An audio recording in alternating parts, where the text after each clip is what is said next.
하나님의 말씀 보시겠습니다. 오늘 우리에게 주신 하나님의 말씀은 누가복음 1장 26절부터 38절까지의 말씀입니다. 누가복음 1장 26절부터 38절의 말씀입니다. 제가 하나님의 말씀을 봉독합니다. 여섯째 달에 천사 가브리엘이 하나님의 보내심을 받아 갈릴리 나사렛이란 동네에 가서 다윗의 자손 요셉이라 하는 사람과 약혼한 처녀에게 이르니 그 처녀의 이름은 마리아라. 그에게 들어가 이르되 은혜를 받은 자여 평안할지어다. 주께서 너와 함께 하시도다 하니 처녀가 그 말을 듣고 놀라 이런 인사가 어찌함인가 생각하매 천사가 이르되 마리아여 무서워하지 말라. 내가 하나님께 은혜를 입었느니라. 보라 내가 잉태하여 아들을 낳으리니 그 이름을 예수라 하라. 그가 큰 자가 되고 지극히 높으신 이의 아들이라 일컬어질 것이요 주 하나님께서 그 조상 다윗의 왕위를 그에게 주시리니 영원히 야곱의 집을 왕으로 다스리실 것이며 그 나라가 무궁하리라. 마리아가 천사에게 말하되 나는 남자를 알지 못하니 어찌 이 일이 있으리이까. 천사가 대답하여 이르되 성령이 내게 임하시고 지극히 높으신 이의 능력이 너를 덮으시리니 이러므로 나실 바 거룩한 이는 하나님의 아들이라 일컬어지리라. 보라 내 친족 엘리사벳도 늙어서 아들을 배었느니라. 본래 임신하지 못한다고 알려진 이가 이미 6달이 되었나니 대저 하나님의 모든 말씀은 능하지 못하심이 없느니라. 마리아가 이르되 주여 여종이 오니 말씀대로 내게 이루어지이다 하매 천사가 떠나가니라. 아멘. 말씀을 통한 주의 은혜와 평강이 모인 모든 자들 가운데 넘치기를 축원합니다. 오늘은 대림절 넷째 주 마지막 시간으로 기다림의 대표적인 인물이었던 마리아를 통해서 기다림의 의미 네 번째 시간으로 은혜를 나누고자 합니다. 초대교회 교부들은 이 마리아라는 여성에 대해서 데오토코스라고 이렇게 호칭하였습니다. 이 말은 무슨 말이냐면 하나님을 품고 있는 자 혹은 하나님의 어머니, 신의 어머니라는 의미로 그녀를 호칭해온 것입니다. 그런데 이 호칭에 대해서 당시 콘스탄티노플 대주교였던 이 교부였던 이 네스토리우스라는 사람이 있었는데 그하고 그의 지지자들이 어떠한 주장을 펼쳤냐면 예수 그리스도와 신성과 인성을 이렇게 분리해서 이 따로 구분하는 이제 이성설을 주장하면서 이제 인간 예수에게 이제 신의 영이 임함을 통해서 그가 메시아로서의 사역을 감당하였다라고 그들은 주장하였습니다. 그렇기 때문에 이 예수를 품고 낳은 이 마리아에 대해서 신의 어머니라고 표현하는 것은 우리가 받아들일 수 없다라고 말하면서 예수는 인간으로서의 예수의 어머니인 마리아이지 신의 어머니라고 붙이는 호칭에 대해서 그들을 부정하고 그래서 그리스도의 어머니, 이제 인간인 예수를 낳았고 그가 이제 세례를 받고 성령의 임함으로 그 이후부터 이제 메시아 사역을 하였다라고 이렇게 주장하는 자들이 있었던 것이죠. 이런 이 네스토리우스파의 이런 주장으로 인해서 이제 431년에 에페소스 공의회라는 공의회가 열리게 되고 이제 이 공의회를 통해서 그리스도의 인성과 신성이 이렇게 각각 따로 나누어진 개별적인 것으로 구분하고 예수님께서 그래서 이제 가졌던 육체에 대해서 이 영은 선하고 육은 악하다라는 이러한 이원론적인 구분과 이런 영지주의적인 사상 속에서 이 육체가 진짜 육체가 아니라고 말하는 가연설이라든지 아니면 예수님께서는 원래 신이 아니라 보통의 인간이었는데 이제 그 이후에 성령을 받음을 통해서 이 메시아 사역을 감당하였다. 양자가 됨으로 인해서 메시아 사역을 감당하였다. 이러한 양자설 아니면 순수한 인간이었다. 순인설 이러한 모든 가설들이 이제 그리스도에 대한 올바른 견해가 아니다라고 공표가 되고 이것들이 이단으로 결의가 되는 것이죠.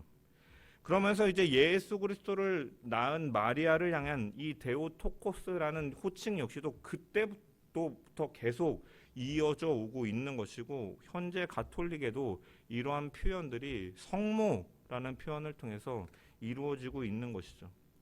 하지만 우리가 분명히 알아야 될 것은 이 하나님을 품은 자, 하나님을 낳은 이 여인이라는 표현, 신의 어머니라는 표현은 그 마리아를 통해서 오신 예수 그리스도가 분명히 신성을 지니신 분이시기 때문에, 신이셨기 때문에 마리아를 향해서 이러한 표현을 한 것이지, 마리아 그 자체가 가톨릭에서 주장하는 것처럼 어떠한 특수한 위치를 그가 차지하고 있기 때문에 신의 어머니, 신보다 어떻게 보면 더 위에 있는 존재로서 그들이 호칭한 것은 아니다라는 것이에요. 그래서 가톨릭에서 말하는 것처럼 마리아 역시도 죄가 없는 무오한 자다. 그래서 그 역시도 죽음을 보지 않고 마리아가 승천하였다. 예수 그리스도 탄생 이후에도 그가 처녀로서 끝까지 살았다. 처녀성을 보존하였다. 그 기도할 때 기도의 중보자로서 마리아의 이름을 통해서 기도한다는 이러한 모든 것들을 가리키는 의미로서의 신의 어머니라는 호칭은 아니다라는 것이에요. 예수 그리스도가 하나님이시라는 의미에서 신의 어머니라고 표현하는 것이지, 마리아 자체가 어떠한 우리 인간보다 더 특별한 존귀한 위치에 있기 때문에 그렇게 표현하는 호칭은 아니다라는 것입니다. 그래서 종교개혁자 칼빈도 이 신학적으로 마리아를 향해서 이 그녀가 하나님의 어머니라고 불리는 이 호칭에 대해서 합당한 자격이 있지만, 이 신의 어머니라는 표현이 이 잘못된 신앙을 가진 사람들의 무지를 강화시킬 수 있기 때문에 이 호칭을 일반적으로 사용하는 것에는 무리가 있다라고 칼빈도 말하였던 것이죠. 어찌됐든 이제 마리아는 이 가브리엘 천사를 통해서 예수 그리스도를 성령으로 잉태할 것을 예고받고 믿음과 겸손함으로 받아들였던 인물인 것이죠. 우리는 그래서 이 마리아의 모습을 통해서 기다림의 의미에 대해서 생각해 보고자 합니다. 본문 26절의 말씀을 보면 마리아가 이제 수태고지를 받은 시기를 알 수가 있는데, 6째 달에 천사 가브리엘이 하나님의 보내심을 받아 갈릴리 나사렛이란 동네에 가서라고 기록되어 있습니다. 그리고 26절 앞에는 우리가 지난주에 우리가 설교를 하며 언급되었던 5절부터 25절까지는 그 빛을 증언하는 자, 주의 길을 예비하는 자로 선택받고 부름을 받은 이 세례 요한의 수태 예고 및 성취에 대해서 기록되어 있는 것이죠. 따라서 여기서 이제 26절에 언급되는 6째 달이라는 의미는 이 세례 요한의 이 수태 예고보다 약 6개월이 지난 후에 이루어진 일임을 밝히는 것이고, 이것은 이사야 선지자의 예언이 이루어졌다라는 것을 보여주는 동시에 예수 그리스도가 하나님의 제2위이신 예수 그리스도가 이 성령으로 잉태케 되고 인간의 몸을 입고 이 땅 가운데 오시는 사건이 점점 더 가까워져 간다, 고조되어 간다라는 의미에서 이 6째 달이라고 표현하면서 누가는 시작하고 있는 것입니다. 그래서 27절의 말씀을 보면 다윗의 자손 요셉이라 하는 사람과 약혼한 처녀에게 이르니 그 처녀의 이름은 마리아라 라고 기록되어 있습니다. 가브리엘이 결혼을 약속한 처녀 마리아에게 방문했음을 밝히고 있는 것이죠. 여기 처녀라고 번역된 헬라어는 이 파르테논이라는 단어인데, 이 파르테논이라는 단어가 사실 헬라어 이 용법에서 보면은 좀 더 넓은 의미로 사용되어집니다. 어떠한 소녀를 가리킬 때 이 파르테논이라는 단어가 사용되기도 하고, 또한 젊은 여자를 가리킬 때 역시도 이 단어가 사용되어지기도 합니다. 하지만 이 34절에 보면 나는 남자를 알지 못하는데 어떻게 이런 일이 일어날 수 있겠습니까? 라는 이러한 표현을 통해서 이 처녀라는 이 파르테논이라는 단어는 분명히 남자와의 관계를 알지 못하는, 맺지 않은 명확한 처녀라는 의미로 이 사용되고 있음을 우리는 분명히 발견할 수가 있는 것이죠. 누가는 마리아가 처녀인 것을 분명하게 밝힘을 통해서 무엇을 드러내고 있습니까? 바로 예수님께서 비록 이 인간의 자궁을 통해서 완전한 인간으로 태어나고 오시긴 하셨지만 그의 근원은 죄 아래에 있고 사망의 지배 아래에 있는 불의한 인간의 하나가 아니라 바로 그 거룩한 성령을 통해 오셨다는 것, 그리고 하나님께서 행하시는 이 기적의 위대함을 보여주는 것이고, 이사야 선지자의 예언처럼 보라 처녀가 잉태하여 아들을 낳을 것이다라는 예언의 성취임을 분명하게 연결시켜서 보여주고 있다라는 것입니다. 이 처녀였던 마리아는 어떠한 상태였느냐? 우리가 잘 알다시피 약혼한 상태였다라고 성경은 밝히고 있습니다. 유대인들의 전통을 보면 이 유대인들은 12살 전후로 해서 이쯤에 이제 혼인을 약속하고 보통 1년이라는 시간 동안의 기간을 보낸 후에 아내를 데려오는 풍습이 있었습니다. 이 약혼이라는 것이 법적으로는 결혼과 동일한 효력을 갖고 있기는 하지만 그 기간 동안에는 남자와 여자가 이 부부 관계처럼 관계를 맺고 하는 것이 결혼의 예를 깨는 것으로 여겼기 때문에 철저하게 이렇게 관계를 맺지 않은 가운데 분리되어 있었던 것이죠. 이러한 문화적인 배경을 생각해 보면 이 가브리엘을 이 마리아가 만났을 때 당시의 나이는 이 마리아는 10대 초반이었다라는 것입니다. 이런 상황에서 가브리엘이 나타나서 너는 곧 임신하게 될 것이다 라는 메시지를 들었을 때 이 마리아는 어떠한 감정과 어떠한 생각이 들었겠습니까? 만약에 제가 마리아라면 이 사실에 대해서 저는 받아들일 수가 없었을 것입니다.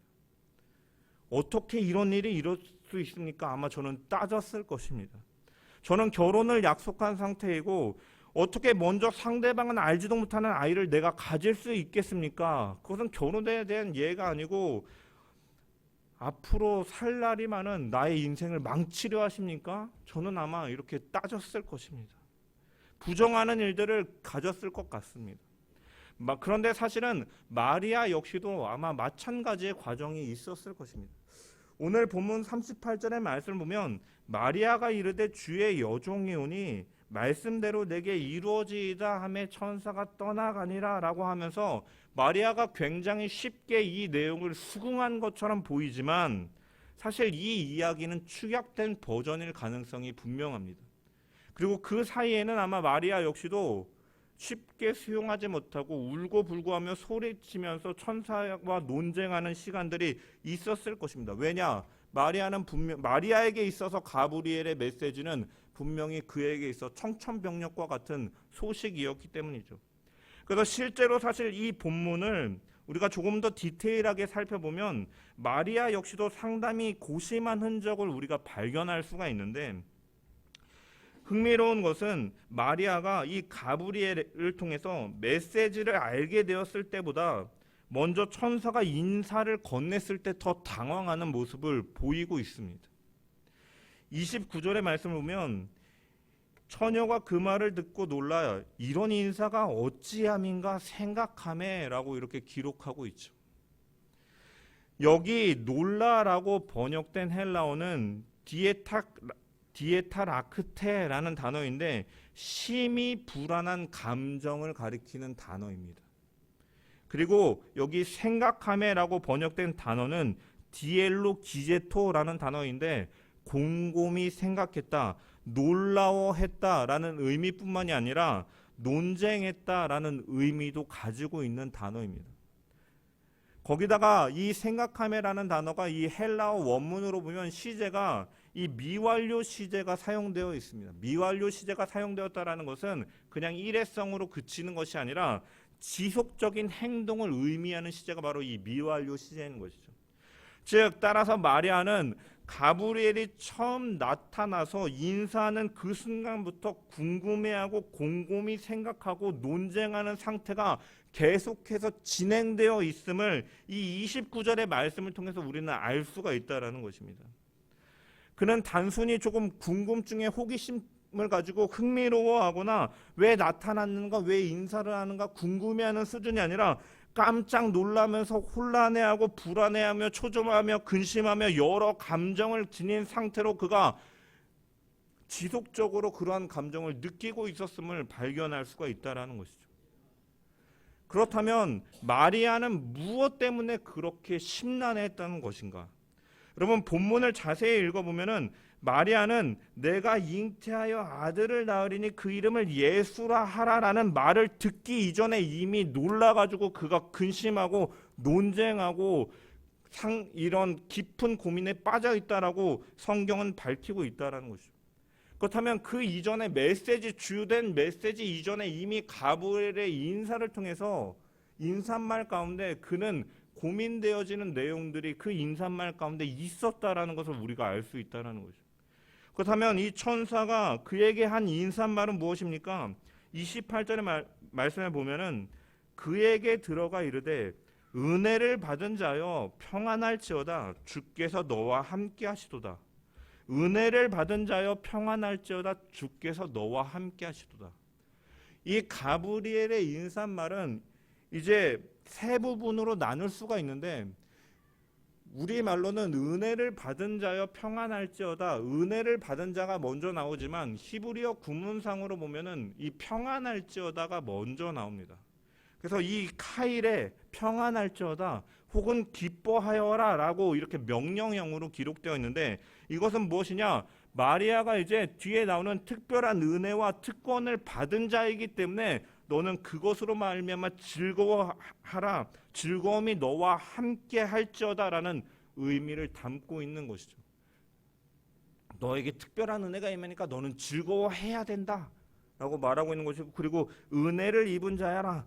하나님께 받은 복을 재차 강조해서 너가 복을 받을 것이다. 복을 받은 자다. 복을 받았으니 기뻐하라라고 두 번에 걸쳐서 이 복을 받은 자, 하나님의 특별한 이 은혜를 받은 자로서 강조하고 있는 것입니다.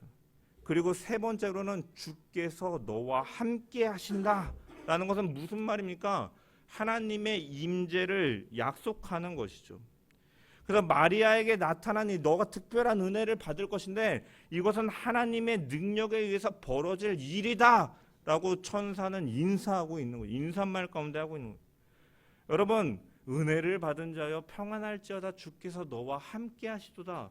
우리가 한글 성경으로 이 말씀을 대하면 굉장히 좋은 인사처럼 들리지만 사실은 한편으로 우리가 원문을 생각하면서 상황을 생각하면서 본다면 이 인사말은 결코 쉽게 받아들이기에 어려운 인사였다라는 것이에요. 여러분 하나님의 은혜를 받는다는 것, 하나님의 사랑을 받고 하나님의 임재를 경험하며 그분과 동행하며 산다는 것이 궁극적으로는 우리에게 큰 복이고 형통인 것이 사실이기는 하지만 한편으로는 이 인사와 하나님께서 너와 함께 하시고 너에게 특별한 은혜를 베푸신다라는 이 사실은요 평범하게 살아오던 마리아에게는 인생이 송두리째 뒤바뀌어지게 될 것이라는 의미를 내포하고 있다라는 것이에요. 여러분 실제로 이 마리아에게 한 이 가브리엘의 한 인사 중에 주께서 너와 함께 하시더라라는 인사말은요 사사기 6장에 하나님께서 기드온을 이 용사로 부르실 때 사용되어지는 표현과 동일하기 때문에 성경학자들은 이 마리아에 대한 인사를 이 사사기 6장의 기드온을 부르심의 사건과 연결시켜서 해석을 합니다. 사사기 6장 12절의 말씀 보면 천사가 기드온에게 나타나서 이렇게 말을 합니다. 여호와께서 너와 함께 하시도다. 약속하고 기드온을 큰 용사라고 선언하고 계시죠. 그런데 하나님께서 그 큰 용사라고 선언하면서 부르시는 시점에 여러분 기드온은 어떠한 모습을 보이고 있냐면요. 그 앞전에 11절을 보면은 성경이 이렇게 증언하고 있는데요. 여호와의 사자가 아비에셀 사람 요아스에게 속한 오브라에 이르러 상수리 나무 아래에 앉으니라. 마침 요아스의 아들 기드온이 미디안 사람에게 알리지 아니하려 밀을 포도주 틀에서 타작하더니 라고 기록하고 있습니다. 사람에게 알리지 아니하려 밀을 포도주 틀에서 타작한다라는 것은요 그 당시에 미디안의 약탈이 너무 심했기 때문에 그들에게 그 밀을 뺏길까 두려운 나머지 숨어서 밀을 타작하고 있는 상황인 것이죠. 여러분, 위를 우리가 타작하기 위해서는 사실은 넓은 공간이 필요합니다. 그런데 이에 반해서 그 당시에 포도주 틀은 어떠한 구조를 가지고 있었냐면 바위를 깎아가지고 위에 이제 2층 구조로 만들어서 2층은 좁게 절구처럼 이렇게 포도를 좁고 깊게 담을 수 있게 하고 그 위에 사람이 올라가서 지리김을 통해서 그 즙이 흘러내려와서 1층에 이러한 고일 수 있는 그런 구조로 되어 있었습니다. 따라서 굉장히 협소한 공간이죠. 넓은 공간에 사람이 돌아다니면서 밟으려면은 굉장히 힘들기 때문에 이 포도주출은 굉장히 협소한 공간에서 이 기드온이 그 넓은 곳에서 해야 될 일을 숨을까 걸릴까 염려하면서 쭈그려 가지고 몰래 타작하고 있었던 것입니다. 그런데 하나님께서는 그를 구원할 영웅으로 부르시면서 큰 용사라고 선언하시는 것이죠. 여러분, 쉽게 말해서 쭈구리였던 기드온의 인생이 송두리째 바뀌게 되는 전환점이었다라는 것이죠. 그리고 그 변화는 하나님의 임재 속에서 나타났다라는 것이죠. 마찬가지로 마리아를 향한 가브리엘의 인사말은 마리아의 인생을 송두리째 뒤바뀌게 된다라는 것을 의미하는 것이고, 그렇기 때문에 그는 이 부르심이라는 것이 내가 감당하기 힘든 도전이 내포되어 있구나라는 것을 알았기 때문에 그는 너무나 복잡한 심경이었다라는 것이죠. 마리아는 은혜를 입은 자여 평안할지어다 주께서 너와 함께 하시도다라는 이 하나님의 부르심이 사실은 처음에 두렵게 다가왔다라는 것입니다. 그 소명으로 인해서 그는 개인적인 수치를 겪게 되거나 혹은 자기가 자라고 커왔던 지역사회에서 쫓겨나는 일을 경험할 수도 있었고, 더 나아가서 자신의 목숨까지도 잃을 수도 있는 일이 그의 앞에는 있기 때문에 무엇인지 선명하게 그는 알지 못하지만 하나님이 너와 함께 하시도다라는 이 말에는 두려움이, 나에게 힘든 도전이 앞에 있구나라는 것을 의미하기 때문에 그 역시도 두려움 가운데 이것을 받아들였다라는 것이죠. 여러분, 이처럼 우리가 하나님의 임재를 경험하고 그분과 함께하고 그분과 같이 은혜를 입으며 살아간다라는 것은 근본적으로는 너무나 기쁘고 귀한 일이지만 거기에는 우리의 생각을 뛰어넘는 도전이 따를 수 있다라는 것을 기억해야 된다라는 것이죠. 우리가 다시 오실 예수님을 기다리며 주님의 부르심에 응답하는 제자로서 살아간다라는 것은 우리가 생각하는 것처럼 정말로 형통의대로나 우리의 삶 가운데 우리의 생각처럼 아름다운 일만이 벌어지는 일은 아니다라는 것이에요.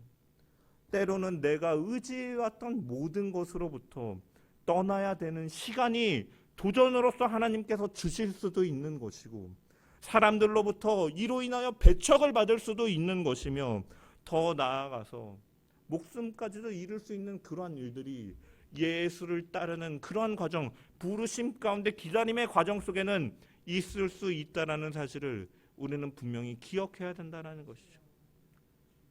그래서 주님께서도 나를 따르라 말씀하실 때 자기 십자가를 지고 나를 따르라라고 말씀하신 것입니다.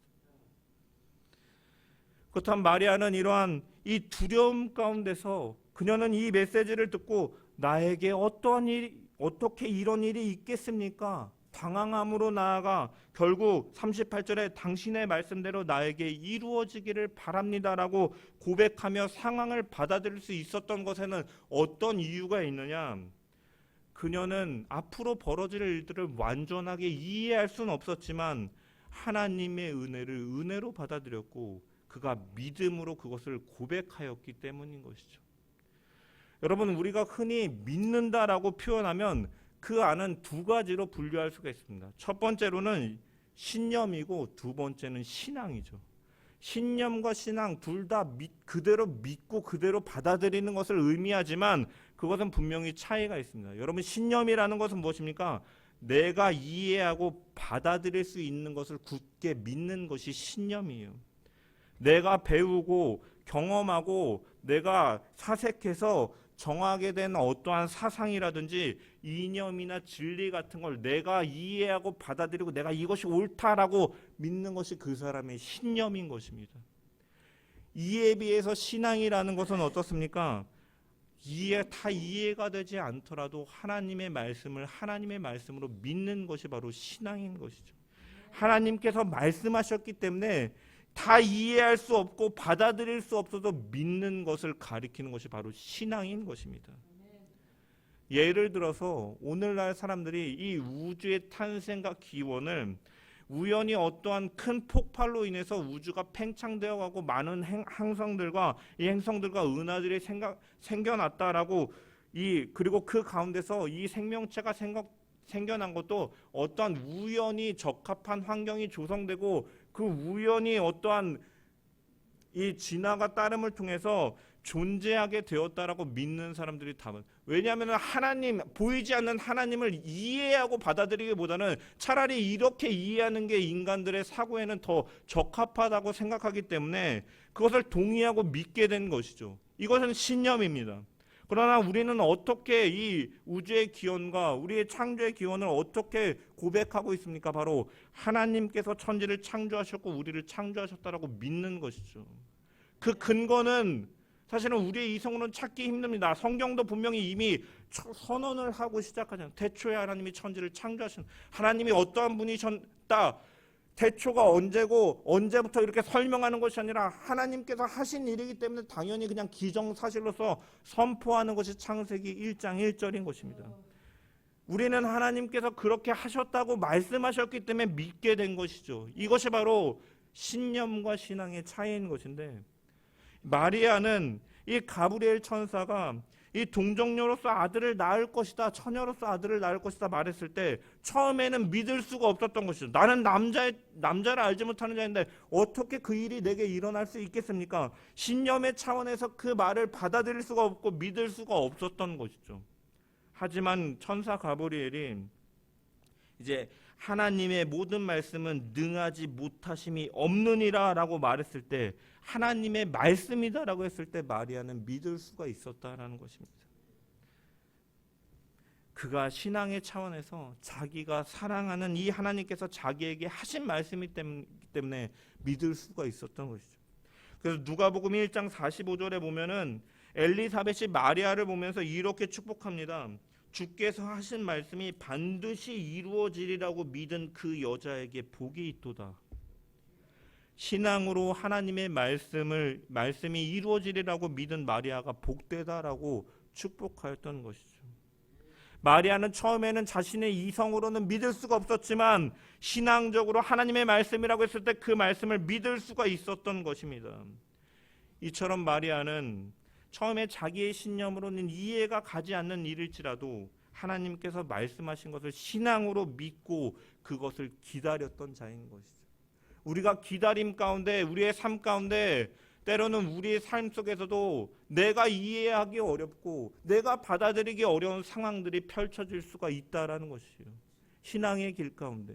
그러함 속에서도 우리는 어떠한 자세로 그 기다림을 이루며 그날에 이르기까지 걸어가야 되느냐? 하나님의 말씀에 비추고 하나님께서 내게 말씀하실 때 그 말씀이 비록 다 이해가 되지 않고 다 내게 선명하게 보이지 않는다 할지라도 하나님께서 아브라함을 부르시며 내가 내게 보여줄 땅으로 가라 하면서 하루하루 이렇게 보여주시면서 남방으로 가나안을 향해 걸어갔던 것과 같이 우리는 신앙으로, 믿음으로 그 하나님을 의지하는 가운데 한 걸음 한 걸음 걸어가는 것이 바로 기다리는 자의 모습인 줄 믿습니다. 이런 우리를 향해서 하나님께서는 독생자 예수를 우리를 위해 이 땅에 보내셨고, 그분은 십자가에서 우리를 대신해 죽으심을 통해서 우리의 모든 죄를 사해 주셨고, 죽음에서 부활하시고 승천하시고 보좌 우편에 앉으셔서 우리를 위하여 중보하심을 통하여 우리의 구원을 위하여 끊임없이 중보자로서 일하고 계신 것이고, 또한 마지막 때에 하나님의 그 날에 주님은 심판주로서 재림주로서 다시 오실 것이다 라고 약속하신 것입니다. 여러분, 하나님이신 예수님께서 신성과 인성을 동시에 지니시고 이 땅에 오셨고 죽음에서 다시 사셨고 그분이 심판주로 다시 오신다는 사실을 우리는 머리로 이해하고 동의하는 차원에서 받아들일 수 없지만, 우리는 하나님께서 말씀하셨기 때문에 우리 역시도 믿음으로 이것을 받아들이고 그 다시 오실 주님을 기다리면서 살아가는 자들이 되어야 될 것입니다. 은혜를 입은 자요, 이 마리아가 이것을 믿을 수 있었던 것도 하나님으로부터 은혜를 입은 자였기 때문인 것이죠. 우리가 예수 그리스도를 주로 고백하고 우리의 구원자로 우리의 구속주로 고백하고 주님의 다시 오심을 믿을 수 있는 것도 하나님께서 우리에게 은혜로 먼저 믿을 수 있게 베푸셨기 때문임을 기억하면서 이 은혜를 날마다 기억하시고 날마다 주님을 믿는 믿음으로 늘 감사함으로 살아가는 저와 여러분 되기를 주님의 이름으로 간절히 축원합니다. 하나님의 부르심과 하나님의 임재와 하나님의 역사와 하나님의 은혜가 때로는 나의 인생을 송두리째 바꿔버리는 두려움과 도전의 상황들로 찾아온다 할지라도 믿음으로 순종하며 나아가는 저와 여러분 되시기를 주님의 이름으로 간절히 축원합니다. 왜냐하면 하나님의 말씀은 분명히 이루어질 것이기 때문입니다. 마리아가 약혼한 처녀로서 이 임신을 한다면 어떠한 일들이 벌어지겠습니까? 우선 이 정혼자였던 요셉이 어떻게 받아들이겠습니까? 파혼할 것이 불보듯 뻔한 일이었습니다. 물론 요셉이 우리는 마태복음을 통해서 요셉이 어떻게 대처했는지를 알고 있지만 유대 율법으로는 처녀가 약혼 기간에 임신을 하면 돌로 쳐 죽임을 당하는 일이 명문화되어 있었던 것이죠. 실제로는 그런 일들이 자주 벌어지진 않았다고는 하지만 공동체로부터는 추방되는 일들이 있었다라고 합니다. 여러분, 그럼에도 불구하고 마리아는 순종함으로 받아들였던 것이고 하나님은 믿고 순종하는 마리아를 보호해 주시고 천사를 요셉에게도 보내셔서 그를 설득하고 요셉이 앞장서서 마리아를 보호할 수 있게끔 하셨던 것입니다. 하지만 이 모든 과정은 마리아에게 있어서 분명히 쉬운 길은 아니었다라는 것이죠. 여러분, 임신 과정만이 어려웠을까요? 그렇지 않습니다. 사실은 그 이후로도 예수의 어머니로서의 삶은 평탄한 삶은 아니었습니다. 여러분, 누가복음 2장 34절에 보면은 34절 이하에 보면 이런 말씀이 기록되어 있습니다. 시므온이 그들에게 축복하고 그의 어머니 마리아에게 말하여 이르되 칼이 내 마음을 찌르듯 하리니 라고 이렇게 예언하는 장면들이 나옵니다. 여러분, 이것이 무슨 내용이냐면 이제 예수님이 태어나시고 그 당시에 유대율법의 정결 예식을 치르기 위해서 예루살렘에 갔을 때 이 시므온이라는 사람이 성령을 감동을 받고 이 마리아를 향해서 아이 때문에 너가 칼이 심장을 찌르는 듯한 고통을 경험할 것이다 라고 예언하고 있는 것이죠. 여러분, 실제로 이 아기를 낳고 난 이후에도 이 헤롯의 박해로 이 아기를 품고 그들은 멀리 애굽으로 피난길에 올라가야 했던 인생이었습니다. 더 나아가서 마리아는 인생의 여러 시점 속에서 십자가를 지고 가는 아들의 그 뒷모습을 바라보면서 때로는 누가 내 가족이냐라고 말하는 속에서 인간적인 상처를 경험하기도 했고 그 십자가를 향해 지고 가시는 그 모습을 바라보면서 그는 끊임없이 아들에게 작별 인사를 해야만 했던 여인의 삶을 살아갔던 것이죠.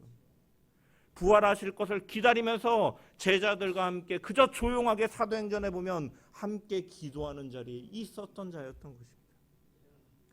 끊임없이 그는 기다렸던 자예요. 다 이해할 수 없는 아픔 속에서도 그는 묵묵히 아들을 향해 작별 인사를 하며 기다렸던 자였던 것이죠. 여러분, 바티칸 성당에 가보면 이 미켈란젤로가 만든 이 피에타라는 조각상이 있습니다.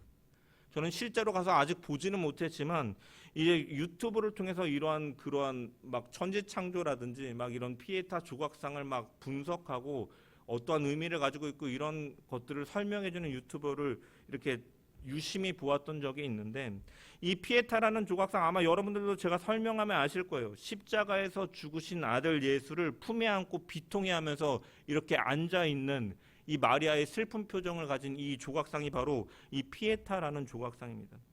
그 조각상에서 보면 마리아의 표정은요, 깊은 슬픔과 고통을 감내하는 표정인 거죠. 얼굴이죠. 천사가 이르되 무서워 말라 내가 하나님께 은혜를 입었느니라 라고 말하였지만 그 은혜는 사실은 우리가 생각하는 은혜와 다른 은혜였으며 시므온이 예언한 것과 같이 칼이 내 마음을 찌르는 것과 같은 일이었다라는 것이에요. 여러분, 주님의 말씀에 순종하며 살아가는 동안에 우리는 원치 않는 일을 겪게 되고 나의 소중한 것을 드려야 될 때도 있다라는 것이에요.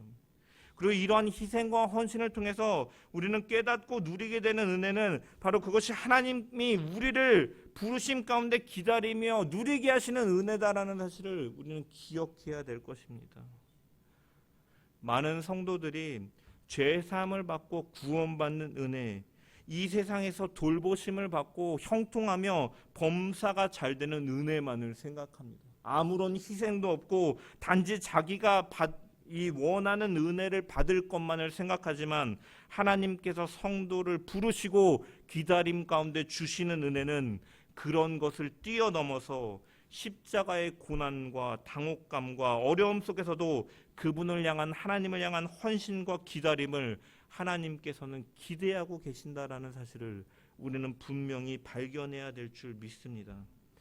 마리아는 주의 여종이오니 말씀대로 내게 이루어지이다라고 고백하였습니다.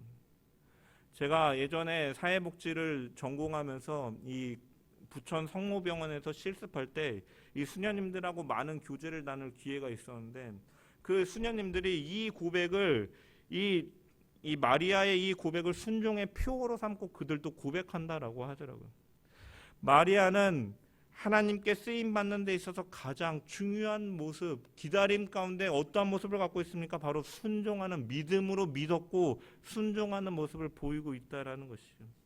하나님의 그 나라와 그 뜻을 위해서 다 알지 못한다 할지라도 그 가운데 묵묵히 걸어가면서 아픔 가운데서도 자신을 희생하며 기다림 가운데 묵묵히 한 걸음씩 걸어가는 기다리는 자의 모습을 우리는 분명히 성경을 통해서 발견할 수 있는 것입니다.